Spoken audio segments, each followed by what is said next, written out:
For Behind the Story, where we kind of take a deep dive into some of the big stories that we've been covering, and this offers us an opportunity to really provide context and depth to some of the headlines that you've been seeing here on WSMV. I'm Amanda Hara, this is Michael Warrick, and he has been covering extensively the search for Sebastian Rogers, which is now in its fifth week. Yeah, more than a month. He went missing February 26th. It's believed he wandered from his home, walked from his home, may have been barefoot.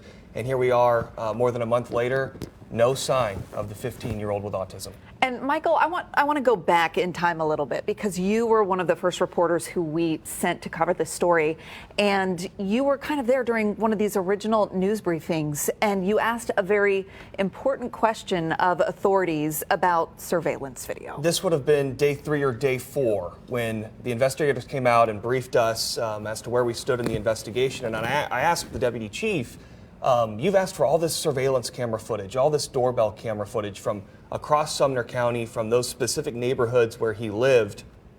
Have you seen anything? Has anybody brought you a photo, a doorbell camera image that shows you Sebastian? And he said that no, they haven't actually been able to put eyes on Sebastian since that night he went missing, which really stood out to me as a reporter, because we know everybody nowadays has doorbell cameras. It seems like there's so many of them across the county, surveillance camera footage, and if he was to have walked away from his home, you'd think that somebody would have picked up a trace of him, and that was not the case. It really is mystifying, and you can kind of pick up on the fact that investigators feel frustrated with the lack of leads or the lack of movement, I guess you could say, in the investigation. Exactly. It's something I sense talking with them.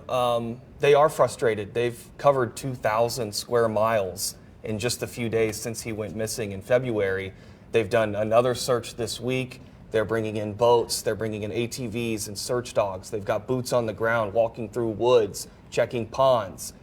And they have what they say is very few clues as to what happened to Sebastian, and it's something I sensed is that they are frustrated, and it's tough for them, it's tough for the public. And it's interesting to kind of see, they originally decided to scale back their search efforts, right? So they said, okay, we've got people on standby, we're going to respond if we get a lead, we've got boots on the ground that can go immediately, but we're scaling back the search efforts there at the scene. Yeah. So that kind of happened. There was a lull almost in activity, and then within, since yesterday and today, we've seen hundreds of people now back in the area around the home where he disappeared from, his family home. So it's just interesting to see, go from this lull, no new leads from what authorities are telling us, to all of a sudden, this recanvassing effort that's involving hundreds of experts out there. Right, some new people that are out there that hopefully can shine some light on some things that they may have missed.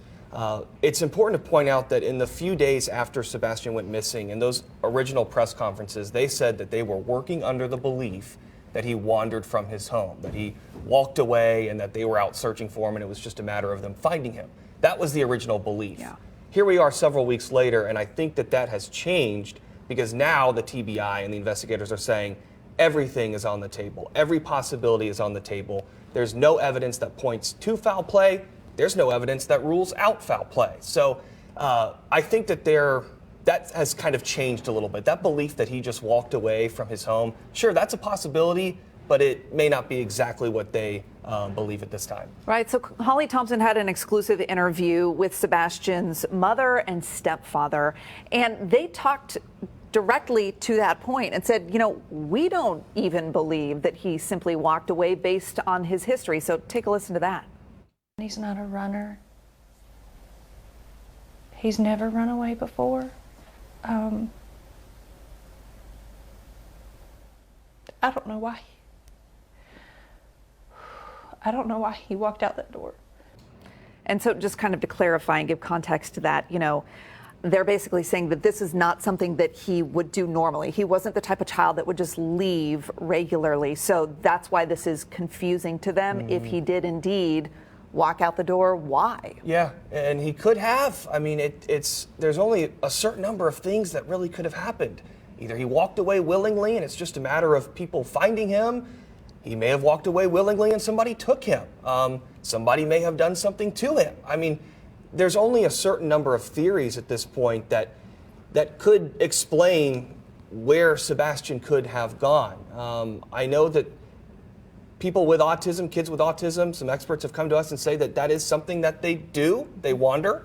It's a reason that they check some of those bodies of water because they can be drawn to bodies of water. So it's like the word you used is mystifying, and I think that's the best word that we could use. You know, earlier this week, it seemed like a little nugget was dropped by investigators that could potentially lead us somewhere of value. And they had mentioned during a news conference the other day that a pair of glasses had been found during the search for Sebastian. They have since come out and said the glasses that we found do not belong to Sebastian. This is off the table as a piece of evidence or a clue in the case, for that matter. And we have also heard from the parents who went on national television, the stepfather and mother, and they have actually left their home because the stepfather has a job in Memphis. So they've left their home there in Sumner County to be there in Memphis for work. And there was some criticism for that decision to kind of leave while the search is happening around their house. Yeah, they had said in that interview with Nancy Grace that it was for the stepfather's work. You know, she asked them why, and the mother had said that she wanted to be there with her husband for his work. They have since, according to investigators, cooperated fully with anything that the investigators have wanted. Anything the sheriff's office has asked of them, they said that they have done. So yes, they've received some criticism for leaving, but as far as from what investigators have told us, they've done everything that they've been asked to do. They also face some criticism just from people on social media saying, why did it take you so long to say something publicly? And in the exclusive interview that they did with Holly Thompson, they said, please don't judge us. You have no idea what we've been going through. And they talked a little bit about this emotional roller coaster with her that they've been on. How are you coping? We're on a constant roller coaster ride of helpless and hopeless and many other emotions all in one, and it's a never-ending roller coaster. It doesn't stop. It won't stop until he walks through the door. And just a few days ago, you spoke with Sebastian's biological father. So we just heard from his stepdad and his mother, but you actually did an interview with his Seth Rogers dad. Yeah, and it was such a profound interview and so gut-wrenching. Walk us through how that interview came to be, and then we'll play a little bit of it. This actually came out, this was last Monday, and the United Cajun Navy had come in. They'd been searching for Riley Strain in downtown Nashville, and were here. And so after the resolution to Riley's case, they moved over to Sumner County and said, well, we'll help search for Sebastian. And we had arranged an interview at the place that they were sort of meeting in their command center. And they had asked Seth Rogers to join, and he came and was more than willing to talk to us for the first time. Was the first time I had a chance to talk to him. He's been out searching himself and was very moved by the attention this case has gotten, and you felt for him, and I know we have a piece of that interview. Yeah, and what I appreciated about it was, you know, the love with which he described his child. So take a listen. Every day. I have to.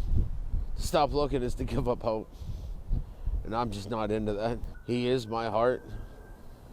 If you get to know him, you'll smile all the time. When you see him coming, you'll smile. When you hear his laughter, it's the sun coming through the clouds. I mean, just to hear him describe his son like that, goodness. It's just kind of gets your heart immediately. What is one thing that really stuck out with you? Because you've kind of been in the thick of it, Michael, boots on the ground reporter. You've been there among the search crews using all types of tools to try to find him. What's a moment or an exchange or something someone said that is really going to stick with you? The attention that this case has gotten from the people who live in that area, who truly went out and were walking along rivers and in woods and checking their sheds as they were asked to do. We even got a chance to speak to some people who have autism or have children who have autism. And if you want to talk about people who have their eyes on this case, it's those folks who know what it's like to raise a child with autism, who know what it's like to have autism, And this case is one that they are thinking about all day, multiple times a day. And for them to get a resolution to this case would mean the world. And I think it's something that just resonates with all parents, right? Like this is every parent's worst nightmare, and to see this unfolding is just so troublesome. Michael Warrick, thanks for sharing your perspective with us. We should mention TBI says they've gotten more than 300 tips. They're really asking people for a couple different things. Only share evidentiary information. So factual information not based in rumor if you're submitting a tip. They want to hear your tips, but they don't want it to be something that you heard on social media. And they're also asking people not to spread misinformation on social media. They say that can bog down their investigation. They got to spend time following up on leads that are typically dead ends. So those are the two big requests there.